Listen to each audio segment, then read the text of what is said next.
بسم الله الرحمن الرحيم. الحمد لله الذي أكرمنا بنعمة الإيمان والحمد لله الذي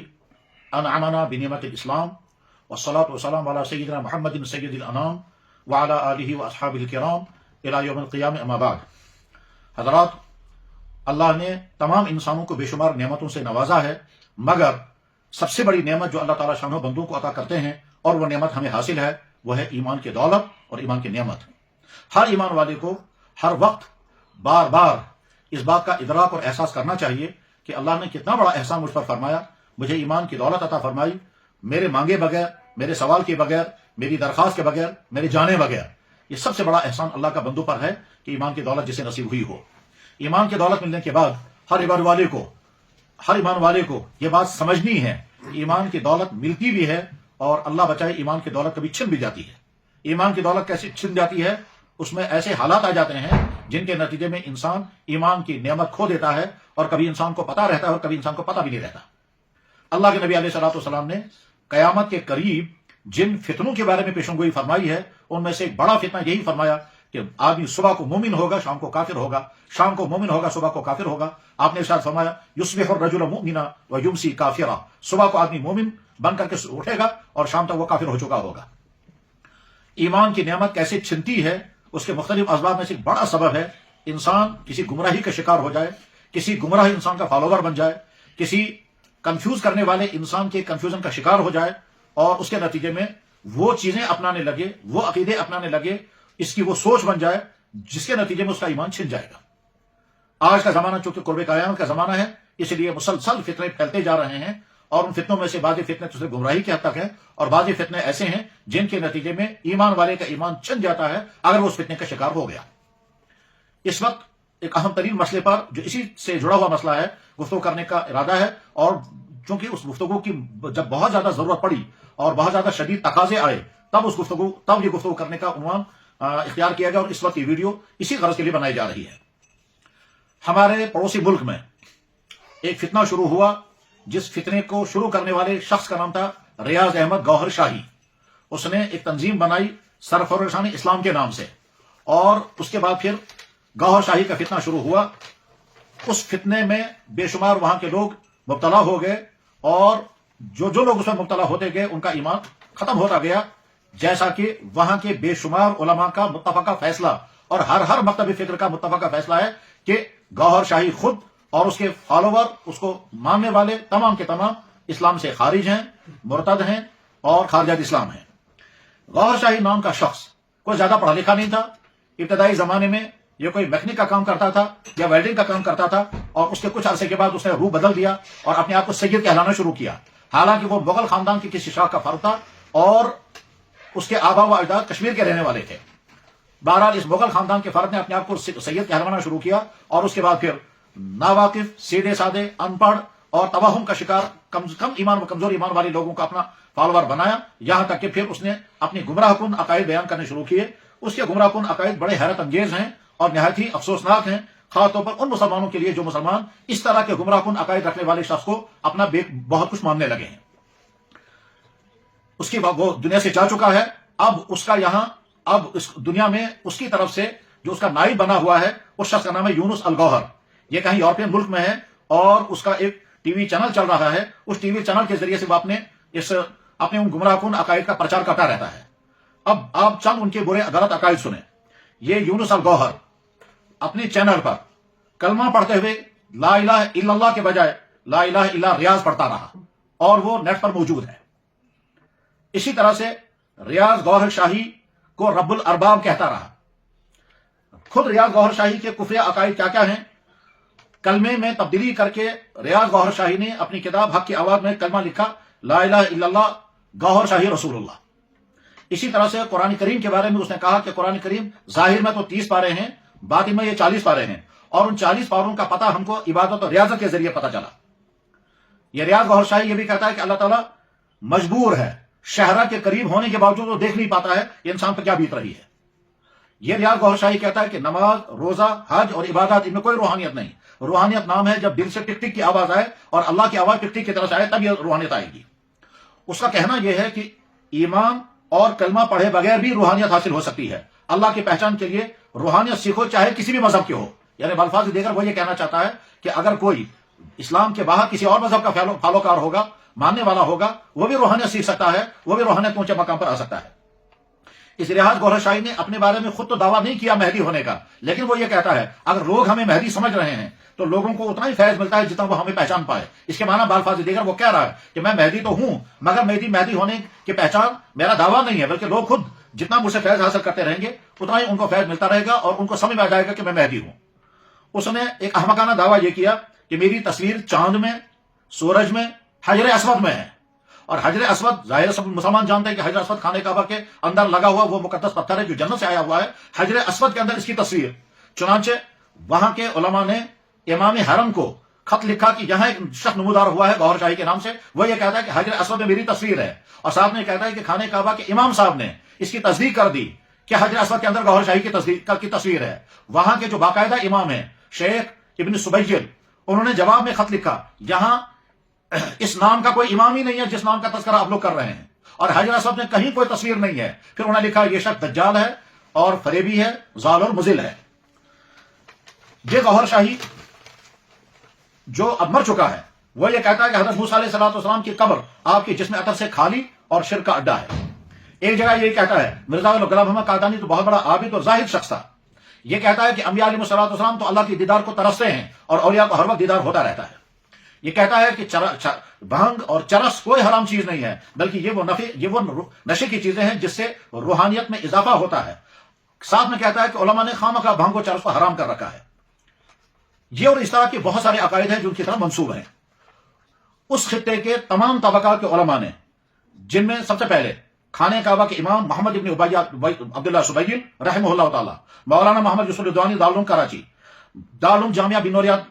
دارالفتہ جامعہ فاروقیہ، دارالفتہ جامعہ اسلامیہ بنوری ٹاؤن، جامعہ رضویہ مظہر الاسلام فیصل آباد، دارالعلوم امجدیہ بنوری ٹاؤن، دارالعلوم قادریہ سبحانیہ، مدرسہ ضیاء العلوم مانسرہ اور دوسرے بہت سارے، اور جہاں انڈیا حیدرآباد کے جامعہ نظامیہ حیدرآباد سے بھی گوہر شاہی کے کافر ہونے کا فتویٰ نکل چکا ہے، اور اس کے فالووروں کے متعلق فیصلہ ہو چکا ہے کہ یہ لوگ کافر ہیں۔ یہ بات اس وقت یہاں اس لیے بیان کرنی پڑ رہی ہے کہ نہایت ہی بدقسمتی سے یہاں کشمیر میں بھی اس کے فالوور پائے گئے۔ چنانچہ کشمیر کے اس کے فالووروں میں سے ایک شخص نے باقاعدہ نیٹ پر ڈال دیا کہ ہم گوہر شاہی کو اپنا رب مانتے ہیں، اور یہ ایک شخص نہیں متعدد افراد ہیں۔ خود میری ملاقات گوہر شاہی فتنے سے میں مبتلا ایک نوجوان سے ہوئی، اس نے برسر محفل سب کے سامنے کہا کہ ہم گوہر شاہی کو حضرت عیسیٰ علیہ السلام کا پیر مانتے ہیں، وہ مرشد ہے اور حضرت عیسیٰ علیہ السلام اس کے مرید ہیں، اور جب قیامت کے قریب حضرت عیسیٰ علیہ السلام دنیا میں آئیں گے تو گوہر شاہی اس کے ساتھ ہوگا۔ اور ساتھ میں اس نے کہا کہ ہم نہیں مانتے کہ گوہر شاہی کی وفات ہوئی ہے۔ غرض یہ اور بھی دوسری بہت ساری باتیں جو اس طبقے کے لوگ کہہ رہے ہیں۔ اب تمام سننے والوں کو جو ہمدردی کی بات عرض کرنی ہے وہ یہ ہے کہ جو مسلمان تھے اور اس فتنے کا شکار ہو گئے، ان سے نہایت ہمدردی کے ساتھ، نہایت ہی دلسوزی کے ساتھ اور بڑی محبت کے ساتھ یہ درخواست ہے کہ اپنے آپ کو اس فتنے سے بچائیں۔ اس کے نتیجے میں آپ کا ایمان ختم ہو چکا ہے۔ ریاض گوہر شاہی وہ تو خود مسلمان نہیں ہے، اور آپ میں سے کچھ اس کو رب مان رہے ہیں، کچھ اس کو رسول مان رہے ہیں، کچھ اس کو مہدی مان رہے ہیں، کچھ اس کو کیا مان رہے ہیں، وہ کچھ بھی نہیں تھا۔ اور اس کی زندگی جو ہے وہ بہت ساری گندگیوں کا شکار تھی، جیسا کہ اس کے سوانح حیات جو لکھی بھی موجود ہے اس سے واضح ہوتا ہے کہ اس کی زندگی کس طرح کے گندے کاموں میں تھی، اور ان گندے کاموں کے ساتھ ہی اس نے زندگی گزاری ہے۔ لہذا اپنے آپ کو اسے نکالیں، توبہ کریں اور واپس ایمان میں داخل ہو جائیں۔ ریاض گوہر شاہی رب کیسے ہو سکتا ہے؟ کس قدر المیہ کی بات ہے کہ کشمیر میں ایک مسلمان گھر میں پیدا ہونے والا مسلمان فرد ایک ایسے انسان کو رب کہہ رہا ہے جس کو اس نے دیکھا نہیں، جو مر کر کے مٹی کا حصہ بن چکا ہوگا اور وہاں عذاب جہنم بھگت رہا ہوگا، عذاب قبر میں مبتلا ہوگا، اور یہاں کا آدمی اسے رب مان رہا ہے۔ اس نے کون سی چیز پیدا کی ہے، کون سی چیز آپ کو دی ہے جس کے نتیجے میں آپ گمراہی کے اس آخری حد تک پہنچ گئے کہ آپ اس کو رب مان رہے ہیں؟ اور وہ شخص جس نے میرے سامنے کھڑے ہو کر کے کہا کہ میں ریاض گوہر شاہی کو حضرت عیسیٰ علیہ السلام کا مرشد اور پیر مانتا ہوں۔ عیسیٰ علیہ السلام اللہ کے نبی، قرآن کریم میں حضرت عیسیٰ علیہ السلام کی حیرت انگیز پیدائش کا تذکرہ موجود ہے۔ تمام حضرت عیسائی حضرت عیسیٰ علیہ السلام کو نبی مانتے ہیں، مسلمان حضرت عیسیٰ علیہ السلام کو نبی مانتے ہیں۔ قرب قیامت میں حضرت عیسیٰ علیہ السلام دنیا میں تشریف لائیں گے، اور اس کے بعد پھر وہ تمام کارنامے انجام دے گے جن کی پیشنگوئی جناب رسول اکرم صلی اللہ علیہ وسلم نے فرمائی ہے۔ تو عیسیٰ علیہ السلام ایک اولو العزم انبیاء علیہ السلام میں سے ہیں، اور آج ایک شخص یہ کہتا ہے کہ گوہر شاہی اس کا مرشد ہے، اس کا پیر ہے۔ اس سے زیادہ بڑی گمراہی اور کیا ہوگی؟ تو ان تمام بھائیوں سے بڑی دردمندی کے ساتھ درخواست یہ ہے کہ اس کفر کو چھوڑ دیں اور ایمان کی طرف واپس آئیں، اور اگر سمجھنے کے ارادے سے، افہام و تفہیم کے جذبے سے حق پانے کے جذبے سے کسی صحیح عالم کے ساتھ ملاقات کریں اور بحث نہیں، لڑائی جھگڑا نہیں، نرمی کے ساتھ سمجھنے کی کوشش کریں اور اپنے عقائد تفصیل کے ساتھ بتائیں، اور یہاں سے ہمدردی کے ساتھ سمجھایا جائے گا کہ کیسے وہ شخص باطل ہے، کیسے اس کے افکار غلط ہیں، اور کیسے یہ سارا جہنم کا راستہ ہے۔ یہ تو ان حضرات کی خدمت میں درخواست ہے۔ اور جو بھائی ہمارے اس فتنے سے محفوظ ہیں ان سے درخواست ہے کہ وہ خود چوکنا رہیں، اپنے بچوں کو محفوظ رکھیں۔ کچھ نہیں معلوم ہے کہ آپ کے بچے کو کون آدمی کیا آ کر کے پڑھائے گا اور آپ کا بچہ کہاں سے کہاں پہنچ جائے گا۔ ظاہر ہے جو لڑکا ہم سے بحث کرنے کے لیے آیا وہ ایک مسلمان گھر میں پیدا ہونے والا لڑکا، آپ نہیں معلوم ہے اس کے باپ کی حالت کیا ہے اور اس کی خود کی حالت یہ ہے جو اس نے سامنے ہمارے سامنے بیان کی، تو ظاہر ہے اس پر کسی نے محنت کی ہے۔ ورنہ کشمیر کے دور دراز کے گاؤں میں اس کے پاس کون سا لٹریچر پہنچ گیا جب اس نے خود گوہر شاہی کو نہ دیکھا، نہ یونس گوہر کو دیکھا، نہ وہ پڑھا لکھا زیادہ ہے، نہ وہ قرآن پڑھا ہوا ہے، نہ وہ حدیثیں جانتا ہے، تو کسی نے تو اس کو اس کنفیوژن کا شکار بنا کر کے گمراہی میں ڈال دیا ہے۔ اس لیے اپنے بچوں کی حفاظت کی فکر کریں، کہیں ایسا نہ ہو کہ ہمارا کوئی بچہ کسی بھی کفر میں مبتلا ہو جائے۔ کفر کی جتنی اقسام دنیا میں ہیں، چاہے وہ شرک والا کفر ہو، چاہے وہ مرزائیت والا کفر ہو، چاہے وہ گوہر شاہی والا کفر ہو، یا اس کے علاوہ اور کوئی دوسرا کفر ہو، دھوکہ یہ دیتے ہیں کہ گوہر شاہی امام مہدی ہے، اور ساتھ میں کہتے ہیں کیا آپ لوگ امام مہدی کو نہیں مانتے؟ جواب یہ ہے کہ یقیناً امام مہدی ہیں، اور ان کی پیشن گوئی جناب رسول اکرم صلی اللہ علیہ وسلم نے اپنی بے شمار احادیث میں فرمائی ہے۔ مسلمانوں کا عقیدہ یہ ہے کہ قیامت کے قریب پہلے امام مہدی آئیں گے، اس کے بعد حضرت عیسیٰ علیہ السلام تشریف لائیں گے۔ امام مہدی کی تمام علامتیں اللہ کے نبی علیہ السلام نے بیان فرما دی ہیں۔ ان میں سے پہلی علامت اس کا نام محمد ہوگا، اور اس کے والد کا نام عبداللہ ہوگا، ان کے والدہ کا نام آمینہ ہوگا، وہ قریش کے خاندان کے ہوں گے، ان کی زبان میں ہلکی سی لکنت ہوگی، وہ سرخ اور سفید چہرے والے ہوں گے، مدینہ طیبہ میں پیدا ہوں گے، خانہ کعبہ کا طواف کرتے کرتے ان کو لوگ پہچان لیں گے، اور اس کے بعد ان کی خدمت میں درخواست کریں گے کہ آپ تو امام مہدی ہیں۔ پہلے وہ انکار کریں گے، لیکن جب بار بار لوگ تقاضا کریں گے اور ابدال سامنے آ کر کے اور امت کے صلاح سامنے آ کر کہیں گے آپ ہی امام مہدی ہیں اور آپ کے اندر وہ ساری علامتیں پائی جا رہی ہیں، پھر امام مہدی رحمہ اللہ تعالیٰ امت کا سارا نظام اپنے ہاتھ میں لیں گے، اور اس کے بعد پھر اس وقت مسلمانوں کے حالات بے انتہا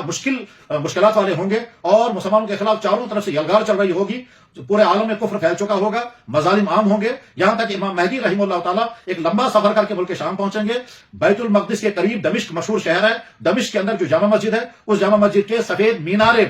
پر حضرت عیسیٰ علیہ السلام کا نزول ہوگا، اور وہ حدیثوں میں موجود ہے کہ حضرت امام مہدی تمام نمازیوں کو لے کر کے مسجد میں انتظار میں ہوں گے فجر کی نماز پڑھنے کے لیے۔ ابھی نماز کھڑی نہیں ہوئی ہوگی کہ مینارے سے آواز آئے گی، حضرت عیسیٰ علیہ السلام کو فرشتے اتار کر کے مینارے پر رکھیں گے، حضرت عیسیٰ علیہ السلام نیچے تشریف لائیں گے، ان کے جسم پر 2 زرد رنگ کی چادریں لپٹی ہوئی ہوں گی، اور وہ ایسے ہوں گے جیسے ابھی غسل خانے سے غسل کر کے باہر تشریف لائے ہوں، پانی کے قطرے ان کے جسم سے ٹپک رہے ہوں گے، اور سیڑھی لائی جائے گی، حضرت عیسیٰ علیہ السلام دنیا میں تشریف لائیں گے، پھر امام مہدی امامت کریں گے، امامت کے بعد پھر حضرت عیسیٰ علیہ السلام امت کی باغڈور اپنے ہاتھ میں لیں گے، اور پھر نظام آگے چلے گا، یہاں تک کہ دجال کا قتل حضرت عیسیٰ علیہ السلام کے ہاتھوں باب لد پر ہوگا، اور باب لد اس وقت اسرائیل کا مشہور شہر ہے۔ اب امام مہدی رحمہ اللہ تعالیٰ کی یہ علامتیں جو بیان کی گئی ہیں، آج اگر کوئی انسان دعویٰ کرتا ہے میں امام مہدی ہوں، اس کا نام کچھ اور، اس کے باپ کا نام کچھ اور، اس کا خاندان کچھ اور، اس کی رہائش کہیں اور، تو کیسے امام مہدی ہو گیا؟ جیسے ہندوستان میں ایک شخص نکلا ہے شکیل بن حنیف، اس نے بھی دعویٰ کیا ہے میں مہدی ہوں، اور بے شمار اس کے فالوور بن گئے ہیں۔ اسی طرح سے ریاض گوہر شاہی کے ماننے والے کہتے ہیں وہ مہدی ہے، وہ مہدی ہے تو علامت ایک بھی نہیں پائی جا رہی ہے، اس کے باوجود تو مہدی ہے۔ بہرحال میرے بھائیوں، یہ ذمہ داری سمجھ کر کے آپ تک یہ بات پہنچائی جا رہی ہے کہ اس فتنے کے شکار لوگ یہاں کشمیر میں بھی پائے گئے، اور مختلف علاقوں میں وہ لوگ ہیں، کہیں چھپے ہوئے ہیں، کہیں کھلم کھلا، اور کہیں اپنی مجلسیں کرتے ہیں، اور وہاں گنے چنے لوگوں کو چھپا کر کے پھر وہ اپنی مجلسوں میں کیا کیا کرتے ہوں گے یہ تو وہی جانیں گے۔ لیکن یہ بات اس لیے عرض کی جا رہی ہے کہ کہیں ایسا نہ ہو کہ اللہ نے جو ایمان کی دولت ہمیں عطا فرمائی ہے، حضرت سید عبد الرحمن بلبل رحمہ اللہ تعالیٰ رحمتاً واسعہ، حضرت شاہ ہمدان رحمہ اللہ تعالیٰ رحمتاً واسعہ، اور ان کے ساتھ آنے والے وہ سادات کرام، اور ان کے ساتھ آنے والے وہ تشریف لانے والے وہ اولیاء کرام، جن کے ذریعے سے کشمیر کے لوگوں کو ایمان اور اسلام کی دولت مل گئی، آج اس طرح کے بہروپیے اور اس طرح کے دھوکہ دینے والے افراد کے ہاتھوں ہمارا ایمان چھن نہ جائے۔ اللہ کرے ہمیں اپنی ایمان کی قدر اور اپنی ایمان کی حفاظت کی فکر ہو جائے، اور جو بھائی گمراہی کا شکار ہو گئے ہیں اللہ ان کو ایمان کی دولت کی واپس عطا کر دے، وہ پھر واپس دائرے اسلام میں داخل ہو جائیں اور اس فریب سے اپنے آپ کو نکال لیں، اور جو مسلمان بھائی محفوظ ہیں اللہ تعالیٰ آئندہ بھی ان کی حفاظت فرمائے۔ اس سلسلے میں کتابیں چھپ چکی ہیں، اور یہاں سری نگر میں بھی اس بارے میں کتاب موجود ہے۔ جن حضرات نے اس گوہر شاہی اور اس کے ماننے والوں کے متعلق کفر کا اعلان کر دیا ہے، ان کے نام میں نے عرض کر دیے، اور مزید تفصیلات کے لیے آپ حضرت مولانا سعید احمد جلال پوری کی کتاب ہے دور جدید کا مسلمہ کذاب یعنی گوہر شاہی، محمد نواز فیصل آبادی کی کتاب ہے گوہر شاہیت اور اسلام اور قادیانیت اسلام کی عدالت میں، اور مفتی نعیم صاحب کی کتاب ہے ادیانی باطلہ و صراط مستقیم، اور اس کے علاوہ سری نگر شہر کے اندر ایک کتاب چھپی ہے جو اس کو حاصل کیا جائے اور اس کو حاصل کر کے پڑھا جائے، یہ گوہر شاہی کون ہے، اس کے عقائد کیا ہیں، اس کے ماننے والے آج کیا عقیدہ رکھتے ہیں، اور ان کا نعرہ کیا ہے۔ اللہ تعالیٰ شان ہو اس گفتگو کو کہنے والے کے لیے بھی اور سننے والے بھائیوں کے لیے بھی ایمانی اور دینی نفع کا